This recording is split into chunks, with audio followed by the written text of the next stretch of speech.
Hi students, this is Ejasar's Maths Academy and I am Ansar sir. Today we are going to study a photovoltaic cell, a solar cell.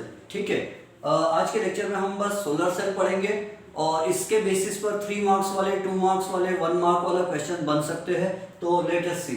सबसे पहले तो ध्यान दो, solar cell बनाते समय we use an unbiased. Solar cell क्या होता है? It is a device which converts solar energy.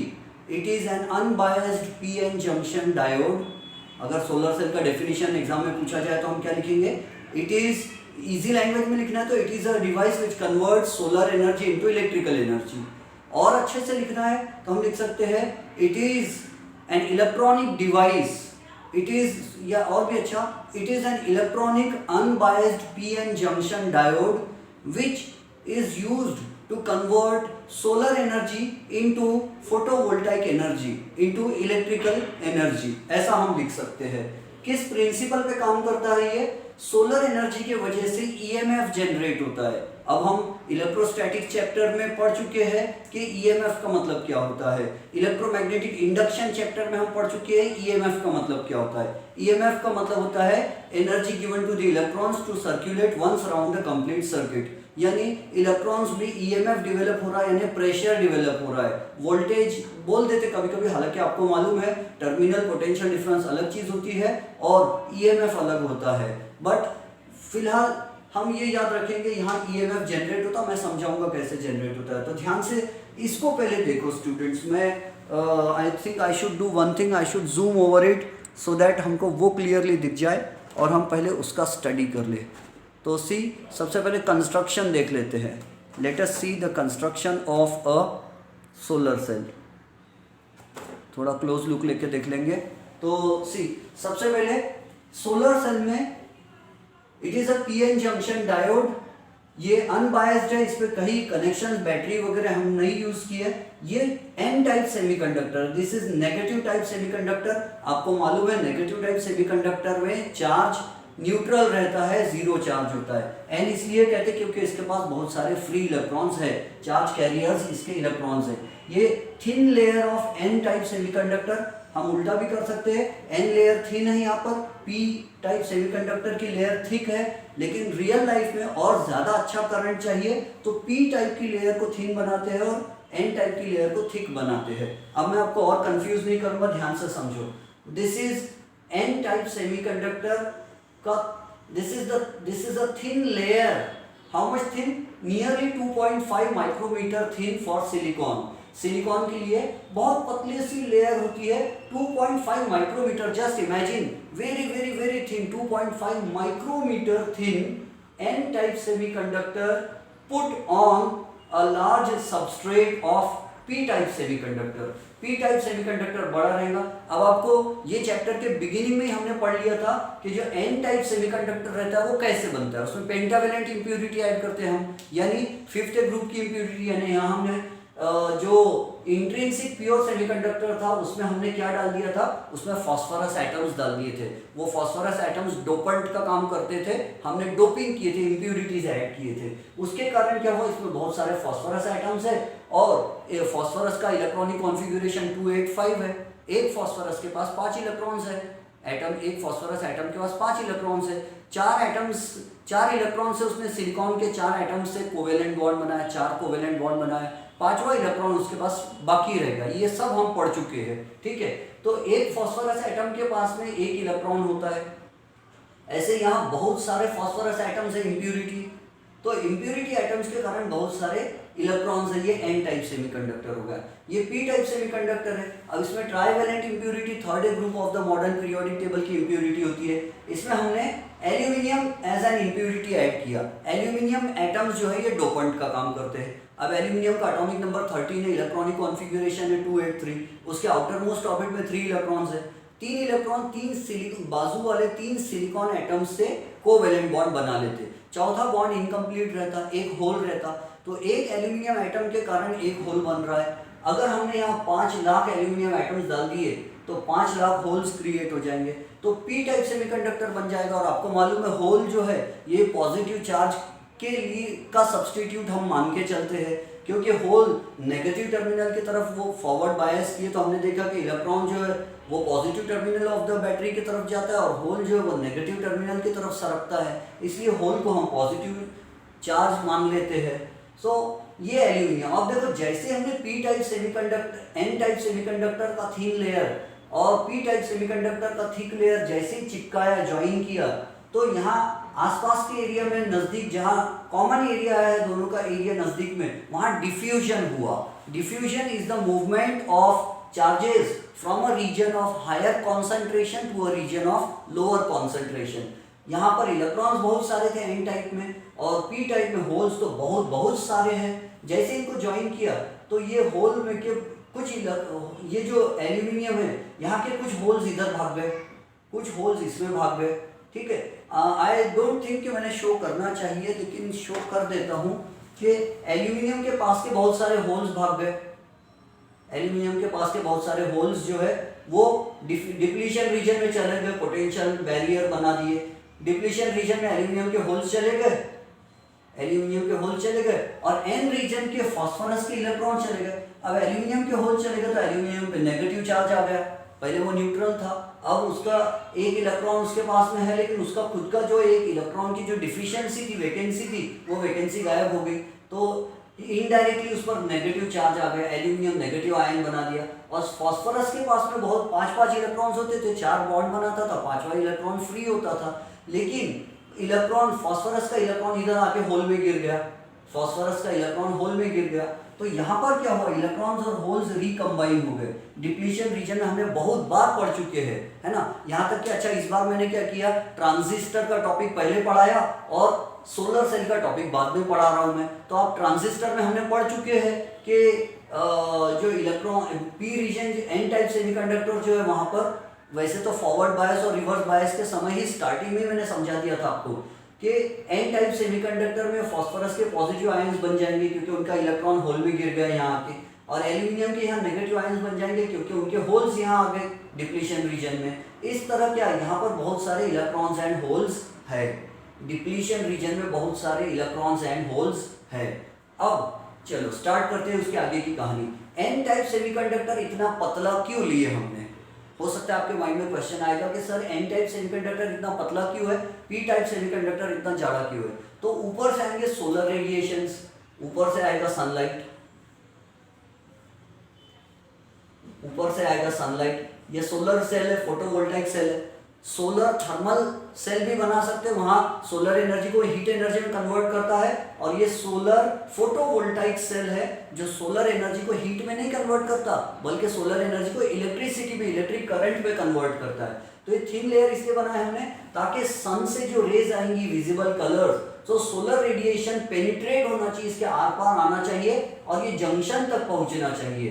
ये जो पी एन का जो जंक्शन बना, जॉइंट बना, जो डिप्लीशन रीजन है, यहाँ पर सोलर रीजन पी को एन टाइप सेमीकंडक्टर को पेनिट्रेट करके आर पार जाके यहाँ तक पहुंचना चाहिए। फिर यहाँ पर आएंगे तो क्या होगा, इलेक्ट्रॉन कहाँ गिरा हुआ है, होल में गिरा हुआ है। इलेक्ट्रॉन कहाँ गिरा है, होल में गिरा है, उसको होल से निकालना है, वो मैं बाद में समझाता। कंस्ट्रक्शन पर ध्यान दे दो, ये एन टाइप सेमीकंडक्टर, ये पी टाइप सेमीकंडक्टर है।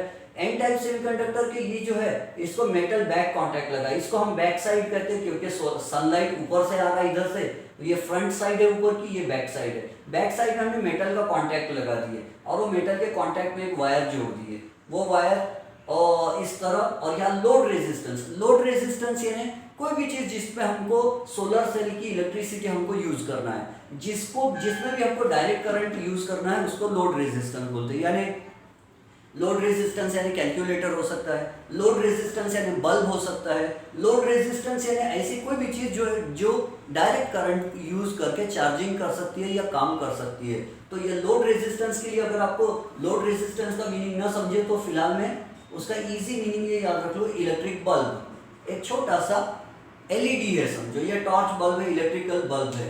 तो ये लोड रेजिस्टेंस, और ये यहाँ पर लाए हमने, ये देखो ये मेटल फिंगर कांटेक्ट है, यानी सोलर सेल को अगर आप ऊपर से जाके टॉप व्यू देखोगे उसका, तो सोलर सेल के ऊपर एंटी रिफ्लेक्टिव कोटिंग लगा देते हैं हम, कुछ केमिकल सब्सटेंस की मेरे ध्यान में नहीं आ रहा, शायद बेरियम ऑक्साइड है या कौन सा मटेरियल है मेरे ध्यान में नहीं आ रहा, सिलिकॉन डाइऑक्साइड या कुछ कुछ तो भी एक मटेरियल है मेरे ध्यान में नहीं आ रहा है। वो उसका लेयर यहाँ लगा देते और वो केमिकल का जो लेयर लगा देते ये पी टाइप सेमीकंडक्टर के ऊपर, तो वो क्या करता है एंटी रिफ्लेक्टिव कोटिंग, रिफ्लेक्शन नहीं होने देता किसका, विजिबल लाइट का। इंफ्रारेड रेडिएशन को रिफ्लेक्ट कर देता वो, इट रिफ्लेक्ट्स इंफ्रारेड रेडिएशन, और हमको मालूम है इंफ्रारेड यानी हीट, और सेमीकंडक्टर डिवाइसेस का सबसे बड़ा ड्रॉबैक क्या है, they are very heat sensitive, ज्यादा ही हीट हो गई तो वो जल जाते हैं, ठीक है। तो इसीलिए हम इंफ्रारेड रेडिएशन को, हीट को वापस टकरा के भेजना चाहते हैं, तो एंटी रिफ्लेक्टिव कोटिंग ऐसे मटेरियल की लगाएंगे जिसमें हीट रेडिएशन, जो इंफ्रारेड रेडिएशन है वो वापस चले जाएंगे, और विजिबल लाइट जो होगा violet, indigo, blue, green, yellow, orange, red, उसको वहां ये आने देंगे। अब वो विजिबल लाइट यहाँ आएगा डिप्लीशन रीजन में और काम करेगा। उसके बाद अब देखो कंस्ट्रक्शन में मेटल बैक कॉन्टैक्ट लगाए, ऊपर में क्या करते हैं हम ऐसी फिंगर्स लगा देते हैं, फिंगर्स यानी अब यहाँ पर इलेक्ट्रॉन्स जनरेट होंगे तो इलेक्ट्रॉन्स को कैच करके यहाँ तक पहुँचाना है, ये जो नेगेटिव टर्मिनल है यहाँ तक इलेक्ट्रॉन्स को पहुँचाना है, तो एन टाइप सेमीकंडक्टर के ऊपर हम क्या करते हैं मेटल की जाली लगा देते हैं, मेटल की जाली, और वो जाली में जो वायर्स है, जाली के जो ऐसे है ऐसी जाली लगाते, पूरी जाली नहीं लगाते, स्क्वायर वाली जाली नहीं लगाते, ऐसी जाली लगाते, और इसको बोलते हैं फिंगर्स। ये जो ग्रिल बन रही है ऐसी वायर की, खड़ा वायर, ये वायर लेते हैं और इसके टॉप में ऐसा रख देते हैं। वो क्या काम करता है कि एन टाइप में जो इलेक्ट्रॉन्स आएंगे उनको कैच करेगा, ये कंडक्ट करेगा और सबको ले जाके कहाँ पहुंचाएगा, ये यहाँ पे पहुंचाएगा कोने में, ठीक है, फिंगर टिप यहाँ पर पहुंचाएगा, फिर यहाँ से इलेक्ट्रॉन्स का कंडक्शन होगा। तो चलो अब इसका वर्किंग के बारे में देखते हैं ध्यान से, लेट अस सी, एवरीथिंग चल रहा है बराबर, हाँ। तो अब ध्यान से समझो कि जैसे हमने इसका वर्किंग चालू करते हैं, सोलर रेडिएशन आया, सनलाइट आया, ये थिन लेयर इसलिए क्योंकि पेनिट्रेट करके सोलर रेडिएशन कहाँ पहुंचेगा, डिप्लीशन रीजन में पहुंचेगा। डिप्लीशन रीजन क्यों बना, क्योंकि यहाँ फ्री चार्ज कैरियर नहीं है। Why is it called depleted region, what is the meaning of the word depletion in English? In English, deplete means to reduce. So here, free charge carriers are reduced. Since these electrons from N type have fallen into the holes which came from the P type semiconductor. P वाले ने अपने holes दिया और N वाले ने, सब P के नहीं जाएंगे। Remember जो किनारी पर जो P type के जो holes थे वो किनारी वाले चले जाएंगे वहाँ पर, है ना। और ये जो P पॉजिटिव है, P पॉजिटिव, ये क्या है, ये फॉस्फोरस के आयन्स है। यहाँ पर जो फॉस्फोरस के एटम्स होंगे दे विल बी न्यूट्रल, वो न्यूट्रल रहेंगे, उनके पास अपना अपना एक फ्री इलेक्ट्रॉन है। लेकिन यहाँ के जो फॉस्फोरस एटम्स थे उनका एक इलेक्ट्रॉन ये होल में जाके गिर गया, इसलिए वो फॉस्फोरस जो है वो पॉजिटिव बन गए। कंफ्यूज मत होना स्टूडेंट, पी टाइप सेमीकंडक्टर अलग है ये, और ये पी जो लिख रहा हूं मैं ये फॉस्फोरस है जो इम्प्योरिटी है। तो यहाँ पर फॉस्फोरस के एटम्स है और हर फॉस्फोरस के पास अपना अपना एक इलेक्ट्रॉन है, हर फॉस्फोरस के पास अपना एक पांचवा फ्री इलेक्ट्रॉन है। ये आपको समझता है, फॉस्फोरस के आउटर मोस्ट ऑर्बिट में 5 इलेक्ट्रॉन से चार इलेक्ट्रॉन ने एक इलेक्ट्रॉन ने 4 इलेक्ट्रॉन ने 4 कोवेलेंट बॉन्ड बनाए सिलिकॉन के साथ, और पांचवा एक इलेक्ट्रॉन फ्री है उनके पास। लेकिन ये जो फॉस्फोरस है किनार वाले, बॉर्डर वाले, इनके इलेक्ट्रॉन भाग गए होल, यहाँ पर बैंड गैप में, डिप्लीशन रीजन में, और यहाँ पर बहुत सारे होल्स होते हैं, एक एल्यूमिनियम के साथ एक होल होता है। तो यहाँ के होल्स न्यूट्रल है, यहाँ के एल्यूमिनियम जो है वो न्यूट्रल है, एल्यूमिनियम है वो। लेकिन किनारी पर जो एल्यूमिनियम है उनमें नेगेटिव चार्ज आ गया क्योंकि उनके होल भाग गए। और डिप्लीशन रीजन में क्या हो गया, इलेक्ट्रॉन्स जो है एन टाइप के इलेक्ट्रॉन्स इधर से पी टाइप के आए हुए होल्स में गिर गए। सो इलेक्ट्रॉन्स और होल्स जो है एक इलेक्ट्रॉन होल में गिरे हुए हैं, अंडरस्टूड। एंड अब एक बात ये ध्यान से समझ लो, जो चैप्टर जो मैंने आपको बहुत पहले पढ़ाया था, इनफैक्ट ये तो 11th में ही था कॉन्सेप्ट, कि फॉरबिडन एनर्जी गैप क्या होती है, इलेक्ट्रॉन्स एंड होल्स क्या होते हैं। ये देखो मैंने जो सेंटर में जो एटम बनाया, एक सिलिकॉन एटम रहेगा तो उसमें फर्स्ट ऑर्बिट में कितने इलेक्ट्रॉन्स रहेंगे, 2 इलेक्ट्रॉन्स रहेंगे। सेकंड ऑर्बिट में कितने रहेंगे, 8 1 2 3 4 5 6 7 8, क्योंकि सिलिकॉन का इलेक्ट्रॉनिक कॉन्फ़िगरेशन क्या, एटॉमिक नंबर 14 है, कॉन्फ़िगरेशन है 284। आप एग्जाम में इतना सब मत लिखना, ये आपके नॉलेज के एग्जाम में सिर्फ ये डायग्राम बनाना और जो मैं एक्सप्लेन कर रहा हूँ उसको अच्छे से नवनीत डाइजेस्ट से या किसी नोट से पढ़कर लिखना। तो और आउटर मोस्ट ऑर्बिट में सिलिकॉन के 4 इलेक्ट्रॉन्स है। अगर एक एटम रहेगा सिलिकॉन का तो उसमें 4 इलेक्ट्रॉन्स रहेंगे, और अगर सिलिकॉन के बहुत सारे एटम्स कंडेंस हो गए एक जगह बहुत सारे, क्योंकि silicon is a solid material है ना, इसको सॉलिड स्टेट फिजिक्स कहते हैं हम, तो सिलिकॉन सॉलिड चिप होता है और सॉलिड में एटम्स जो है वो डेंसली पैक्ड होते हैं, नजदीक नजदीक एटम्स होते हैं, तो ऑर्बिट्स जो है उनके वो ओवरलैप हो रहे लेकिन दो एनर्जी लेवल सेम नहीं रहते। तो यहाँ पर क्या होगा, यहाँ जो सिलिकॉन के एटम्स है, समझो इसमें 1 लाख एटम्स है सिलिकॉन के, तो 1 लाख फर्स्ट ऑर्बिट होंगे, 1 लाख सेकंड ऑर्बिट होंगे और 1 लाख थर्ड ऑर्बिट होंगे, और वो एक सेम लेवल के नहीं रहेंगे। हाइड्रोजन का एनर्जी लेवल डायग्राम हमने पढ़े थे, तो 1 लाख फर्स्ट ऑर्बिट होंगे लेकिन हर फर्स्ट ऑर्बिट में थोड़ी गैप होंगी, यानी सबका एनर्जी सेम नहीं होगा, सब इलेक्ट्रॉन का एनर्जी सेम नहीं होगा। 1 लाख फर्स्ट ऑर्बिट है लेकिन कोई भी 2 ऑर्बिट की एनर्जी सेम नहीं है। 1 lakh first orbit, 1 lakh second orbit, 1 lakh third orbit, लेकिन 1 लाख थर्ड ऑर्बिट के जितने भी इलेक्ट्रॉन्स है, अब यहाँ देखो यहाँ 4 इलेक्ट्रॉन्स नहीं रहेगा, थर्ड ऑर्बिट में कितने इलेक्ट्रॉन्स रहेंगे, 1 लाख एटम्स आ गए यहाँ पे, तो थर्ड ऑर्बिट कितने बन गए, 1 लाख थर्ड ऑर्बिट, और एक एटम में कितने इलेक्ट्रॉन्स रहते हैं आउटर मोस्ट ऑर्बिट में 4, तो अब यहाँ कितने इलेक्ट्रॉन्स हो गए, 4 लाख, 4 लाख इलेक्ट्रॉन्स हो गए यहाँ पर, 4 लाख इलेक्ट्रॉन्स, और कोई भी 2 इलेक्ट्रॉन्स की एनर्जी सेम नहीं रहेगी। क्यों? क्योंकि ऑर्बिट एक ही डायमीटर के नहीं रहेंगे, ऑर्बिट्स के डायमीटर में बहुत छोटा छोटा छोटा छोटा डिफरेंस रहेगा। 1 लाख एटम्स है, 1 लाख थर्ड ऑर्बिट है, तो सबके ऑर्बिट की रेडियस, सबकी डायमीटर अलग अलग रहेंगे।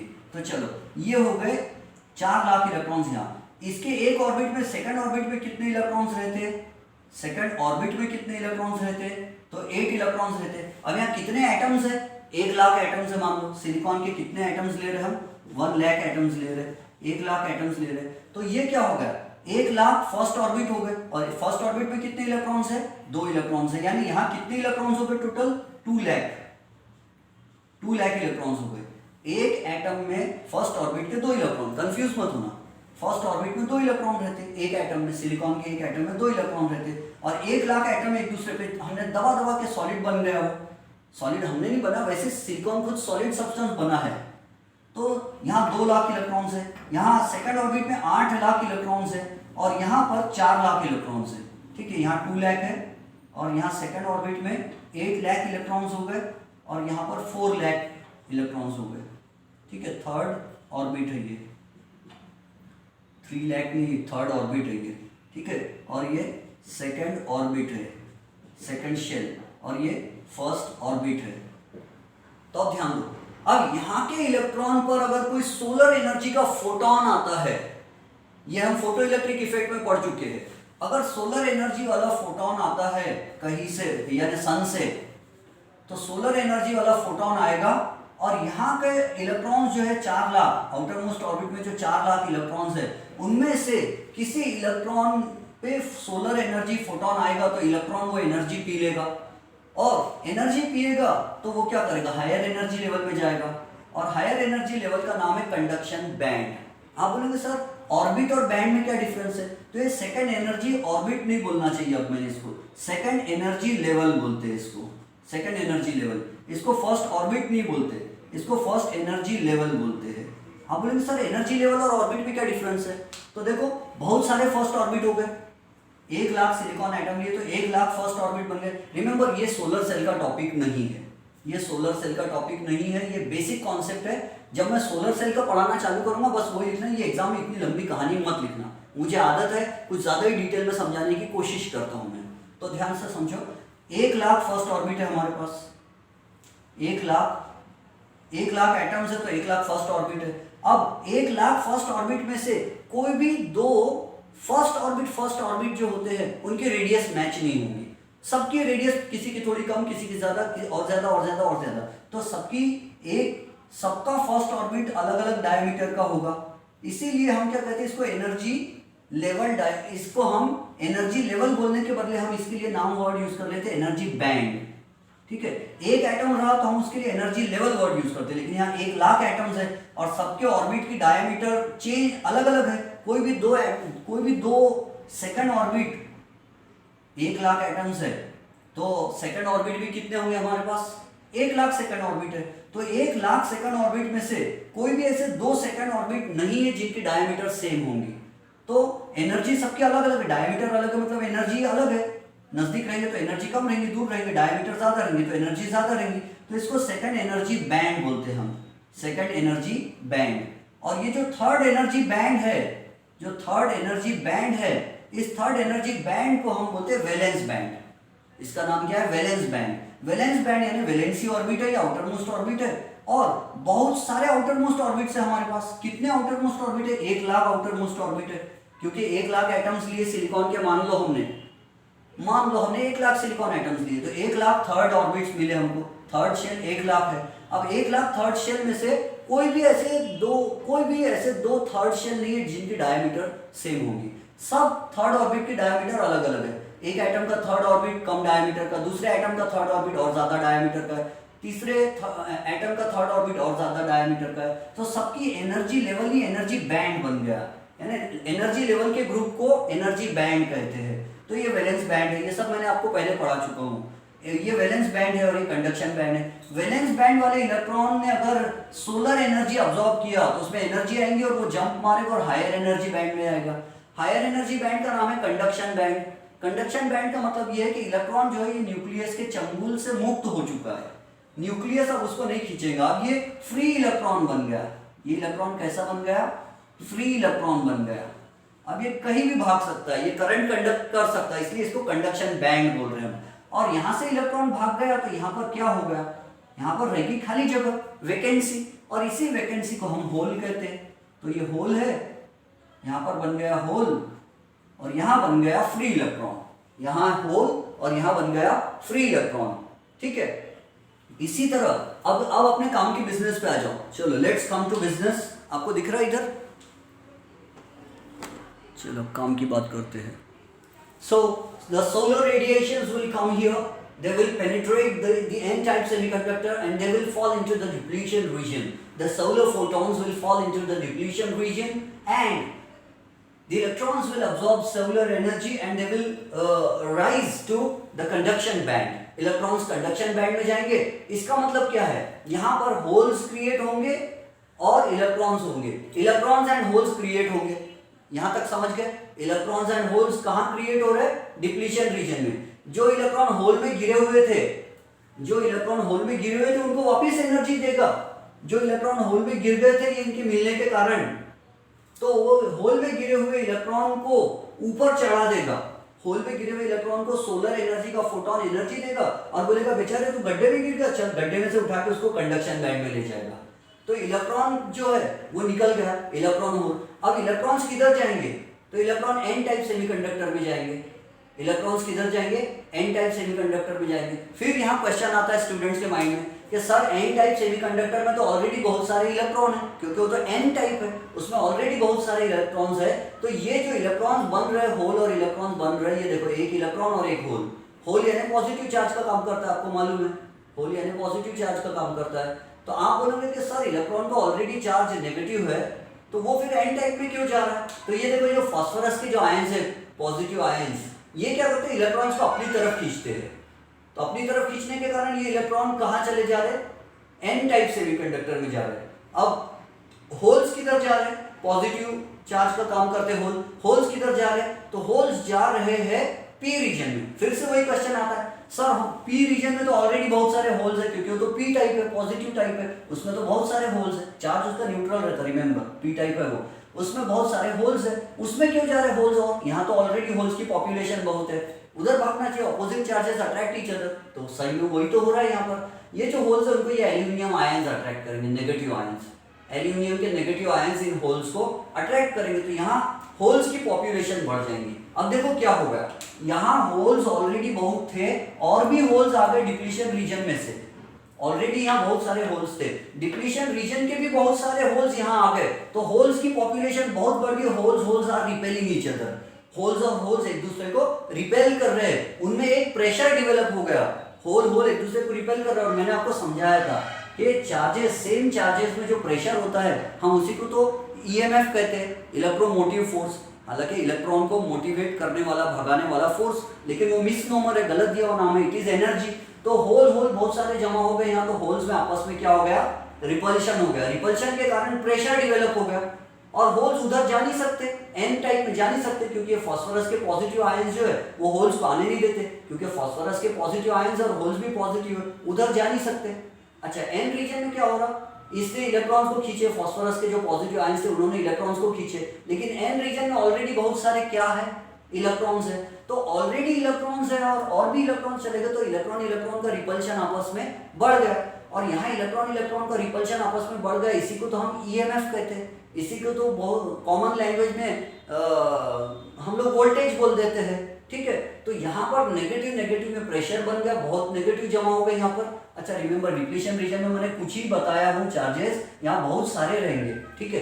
तो बहुत सारे नेगेटिव एन में जमा हो गए, बहुत सारे होल्स पी में जमा हो गए, तो अब क्या हो गया, वोल्टेज डेवलप हो गया, फोटो वोल्टेज डेवलप हो गया, यानी चार्जेस में रिपल्शन डेवलप हो गया, ईएमएफ, यानी पॉजिटिव चार्जेस रिपेल कर रहे एक दूसरे को, कंजेस्टेड हो गए वो बहुत सारे पॉजिटिव, और ऊपर बहुत सारे नेगेटिव चार्जेस कंजेस्टेड हो गए, तो उनमें क्या डेवलप हो गया, अभी वोल्टेज डेवलप हो गया। और फिलहाल में ऐसा समझो मैंने ये वायर कनेक्ट नहीं किया, मैंने वायर कनेक्ट नहीं किया, तो इसमें अभी क्या है, वोल्टेज है, लेकिन करंट फ्लो होगा क्या, नहीं, क्यों, सर्किट ही नहीं कंप्लीट हुआ, वायर ही नहीं, कनेक्शन ही नहीं लगे हैं अभी, तो वोल्टेज बहुत सारा रहेगा लेकिन करंट जीरो रहेगा, क्यों, क्योंकि वायर ही नहीं कनेक्ट हुआ, और जब वायर कनेक्ट नहीं होता तो उसको क्या बोलते हैं, हम ऐसा बोलते हैं फिजिक्स के लैंग्वेज में कि रेजिस्टेंस इनफाइनाइट हो गया, एयर है यहाँ पे, यहाँ भी एयर है, और एयर का रेजिस्टेंस ऑलमोस्ट इन्फिनिटी बोल देते हैं हम, तो रेजिस्टेंस जब इनफाइनाइट होता है तो वोल्टेज कितना रहता है, बहुत ज्यादा, और करंट कितना रहता है, जीरो।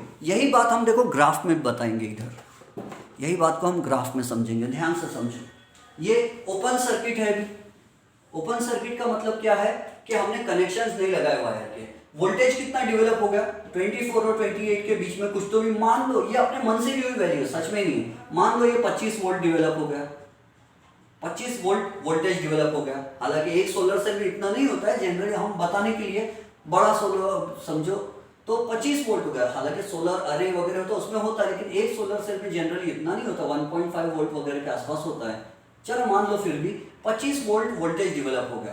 करंट कितना है, ये देखो एक्स एक्सिस पे हमने क्या लिए, वोल्टेज लिए वोल्ट्स में, ये आउटपुट कैरेक्टरिस्टिक है, वोल्टेज मिल रहा है हमको, आई वी कर्व है, इसको फर्स्ट एंड फिफ्थ मत बोलना। एक बार मैं पढ़ा रहा था, एक स्टूडेंट बोले सर ये फर्स्ट एंड फिफ्थ क्या है रोमन नंबर में, ये आई है करंट, सोलर सेल का करंट, और V is voltage, I V curve ये वोल्टेज वाला कर्व है सोलर सेल का, फोटोवोल्टाइक सेल का। तो एक्स एक्सिस पे क्या लिया हमने, पॉजिटिव एक्स एक्सिस पे हमने लिए वोल्टेज, हमने लिए वोल्टेज, और पॉजिटिव वाई एक्सिस पर हमने क्या लिए, net solar cell current, solar cell में जो फ्लो होने वाला करंट है वो लिए, काय में गिन रहे हैं, मिली एम्पियर्स में, करंट काय में गिन रहे हैं, मिली एम्पियर में। और अभी करंट कितना फ्लो हो रहा, वोल्टेज कितना है, वोल्टेज कितना है 25 वोल्ट, वोल्टेज कितना है मान लो 25 वोल्ट, और करंट कितना है, करंट कितना है, तो करंट की लाइन देखो, करंट कितना है, ये यहां पर जीरो। जब वोल्टेज 25 वोल्ट है तो करंट कितना है, ये वाई एक्सिस पे करंट है, तो यहां करंट आ रहा है, तो current is equal to zero, I is equal to zero, current zero है। और क्यों करंट जीरो है, क्योंकि रेजिस्टेंस जो लोड रेजिस्टेंस हम इसको इंफिनिटी मानेंगे। आप बोलेंगे सर रेजिस्टेंस इंफिनिटी क्यों है, तो रेजिस्टेंस इंफिनिटी है का मतलब है कि कनेक्शन ही नहीं लगे अभी, हमने सोलर सेल में वोल्टेज तो बना लिया 25 वोल्ट, लेकिन उसमें वायर से नहीं कनेक्ट किए, तो रेजिस्टेंस इंफिनिटी, एयर है, एयर का रेजिस्टेंस इंफिनिटी है, तो करंट कितना रहेगा, जीरो। तो करंट जीरो है, ये वाई एक्सिस पर करंट जीरो है और एक्स एक्सिस पर करंट वोल्टेज 28 वोल्ट है, ठीक है। अब हमने फिर से, अब वो डायग्राम की तरफ चलो, डायग्राम की तरफ चलो, अब ध्यान से समझो, मैंने यहाँ एक ऐसा वायर लगाया, ये वाला, और ये पॉजिटिव टर्मिनल बन जाएगा, होल बताते अपन बना के ऐसा, और पॉजिटिव टर्मिनल बन जाएगा। क्यों पॉजिटिव बन गया, क्योंकि यहाँ होल जमा है बहुत सारे, है ना, पॉजिटिव वोल्टेज है, और यहाँ बहुत सारे इलेक्ट्रॉन जमा है, तो ये नेगेटिव टर्मिनल बन गया, ये वायर लाए और ये नेगेटिव टर्मिनल बन गया। ये जीरो बबल, इसका कुछ मीनिंग नहीं है यहाँ पर, ठीक है, बबल भी नहीं, ये जो अंडा बना है मैंने, इसका कुछ मीनिंग नहीं है। टर्मिनल्स ऐसे दिखाते ना अपन कभी भी, बैटरी के किसी चीज के टर्मिनल्स ऐसे, तो वो अंडे बने हुए हैं, नहीं तो आप बोलेंगे सर बबल क्यों बना है, उसको नहीं भी बनाए तो चलेगा। अब ध्यान से समझो, अगर यहाँ का रेजिस्टेंस जीरो होता है, अगर मान लो ये रेजिस्टेंस जीरो है, मैंने एक आइडियल इंडक्टर यहाँ पे कनेक्ट कर दिया, पॉजिटिव और नेगेटिव टर्मिनल के बीच में आइडियल इंडक्टर कनेक्ट कर दिया। अपन लोग इलेक्ट्रोमैग्नेटिक इंडक्शन चैप्टर पढ़े लिखे लोग हैं, अपन को मालूम है कि इंडक्टर क्या होता है।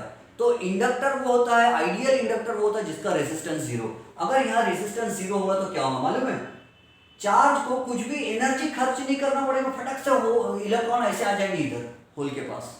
इलेक्ट्रॉन फटक से, क्योंकि रिपल्शन है चार्जेस में, इलेक्ट्रॉन्स में आपस में बहुत सारा रिपल्शन है। जैसे ही कनेक्शन सर्किट कंप्लीट किए और लोड रेजिस्टेंस अगर ऑलमोस्ट जीरो है, लोड रेजिस्टेंस ऑलमोस्ट जीरो, ये वायर का भी रेजिस्टेंस लगभग जीरो है समझो, आइडियल इंडक्टर है, तो क्या होगा?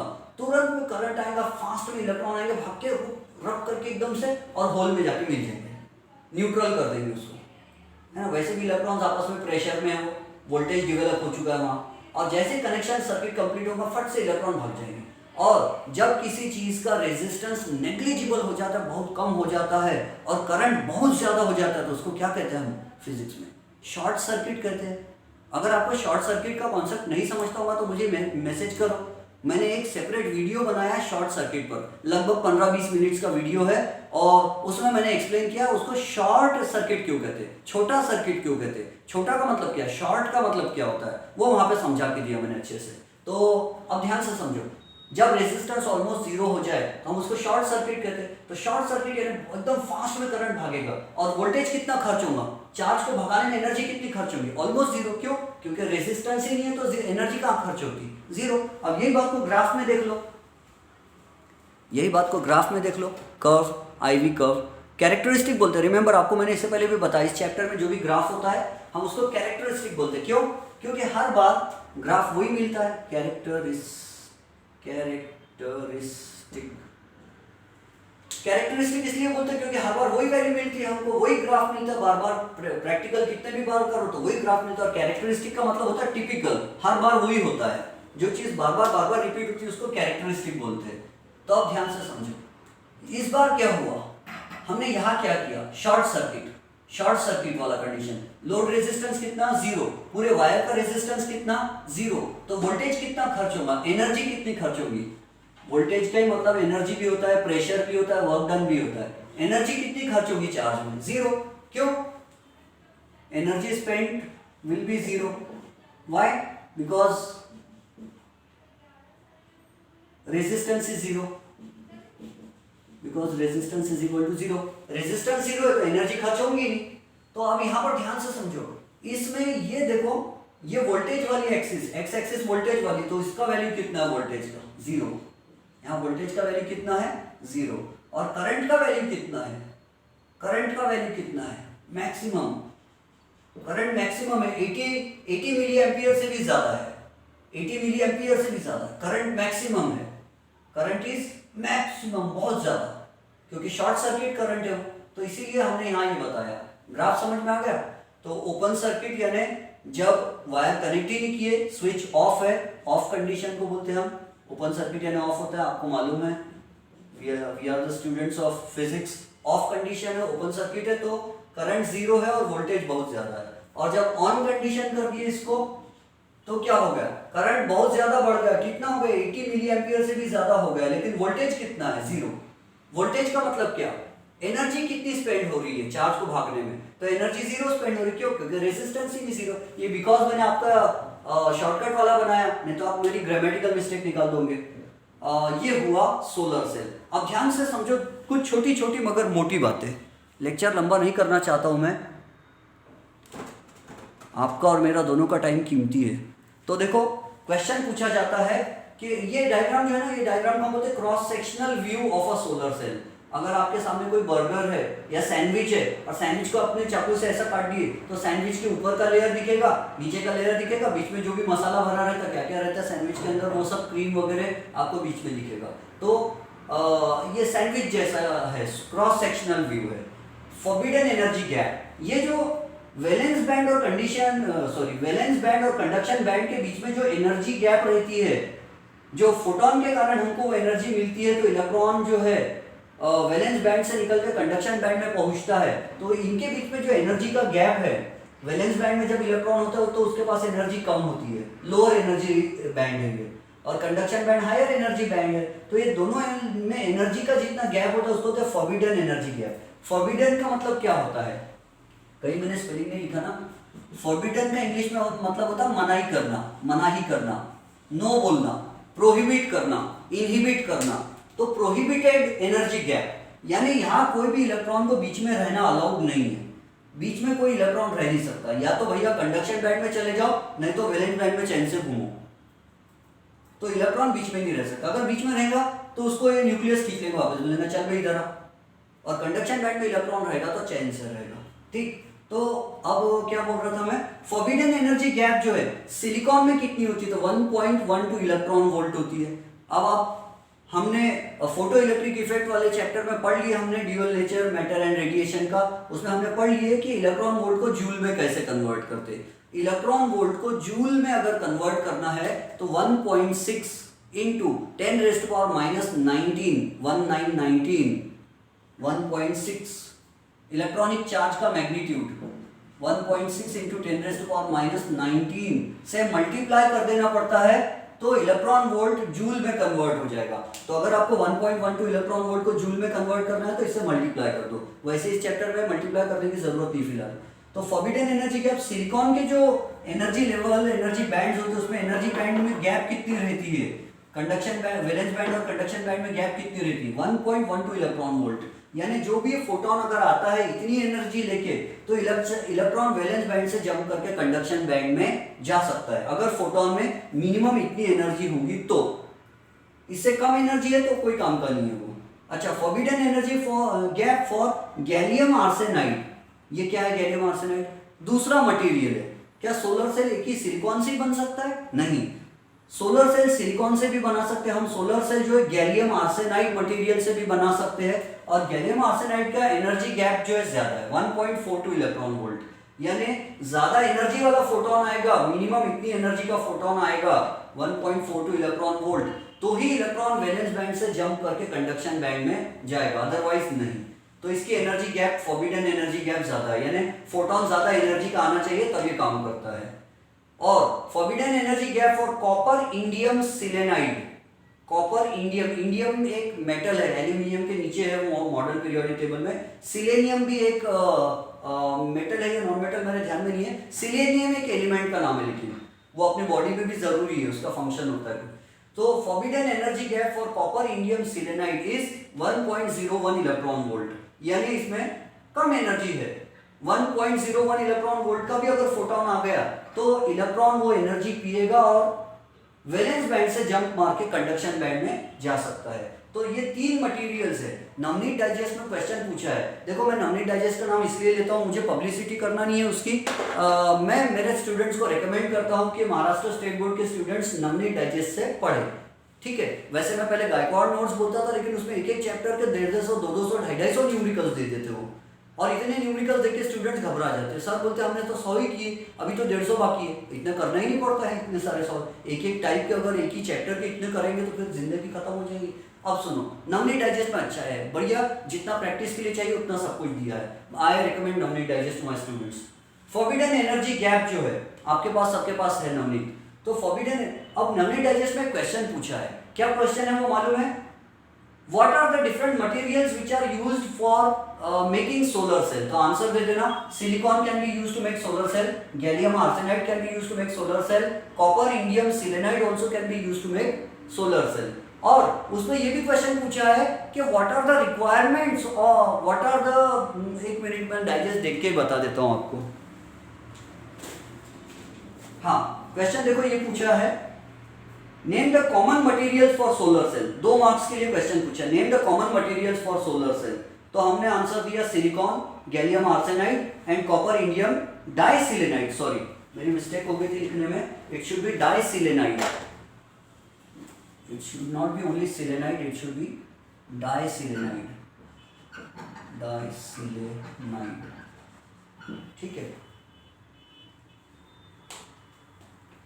तो सी, जिस जमाने में मैं पढ़ता था 12th फिजिक्स में, हमको एक सर ने बताया थे नवनीत डाइजेस्ट अच्छी रहती है बोले, पहले के लोग मना करते थे गाइड नको वापरू और गाइड बुरी बात होती है, ऐसा कुछ नहीं।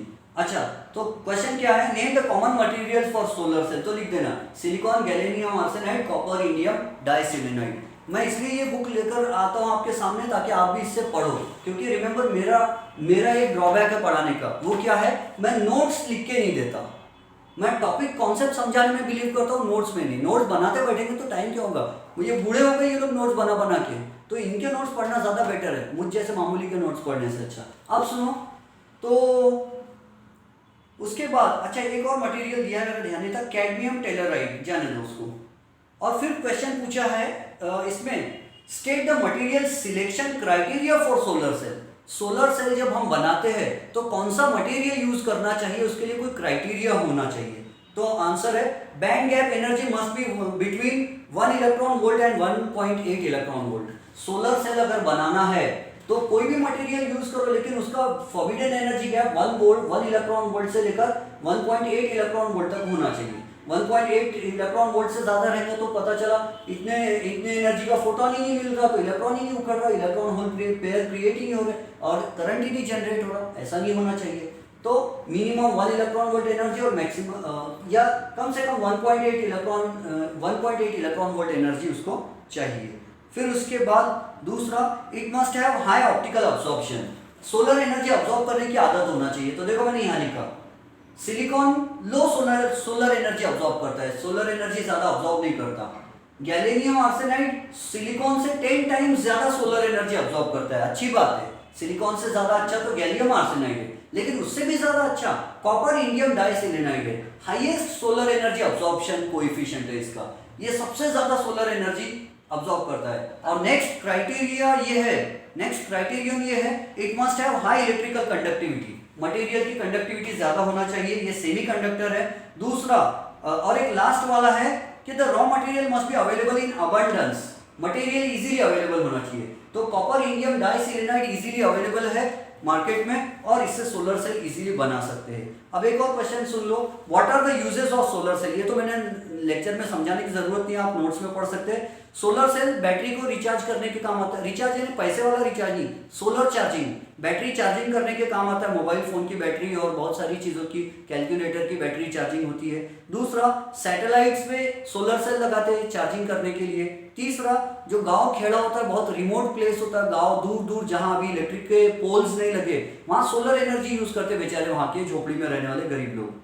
फिर आजकल सोलर एनर्जी फार्म बना रहे हैं, यानी बहुत एक आदमी होता है पूरा बहुत कई एकड़ का खेत खरीद लेता है और उतने एकड़ में वो क्या करता है, सोलर सेल्स लगा देता है। बहुत सारे सोलर सेल्स को सीरीज में कनेक्ट कर दो तो सोलर मॉड्यूल बन जाता है और फिर सोलर सेल से वो सोलर पैनल्स बना लेते हैं, फिर सोलर अरे बना लेते हैं। बहुत सारे सोलर सेल्स को सीरीज और पैरेलल में जोड़ के और बहुत कई एकड़ जमीन में सोलर एनर्जी अब्सॉर्ब करवा के इलेक्ट्रिसिटी जनरेट करते हैं और वो इलेक्ट्रिकल एनर्जी बेचते हैं। जैसा अपन लोगों को MSEB या स्पैनको या SNDL वाले इलेक्ट्रिसिटी बेच रहे हैं 6 रुपए 7 रुपए पर यूनिट के रेट से, वैसे सोलर सेल से इलेक्ट्रिसिटी जनरेट करके वो लोग भी इलेक्ट्रिसिटी बेचते हैं और कम रेट में बेचते हैं। क्यों?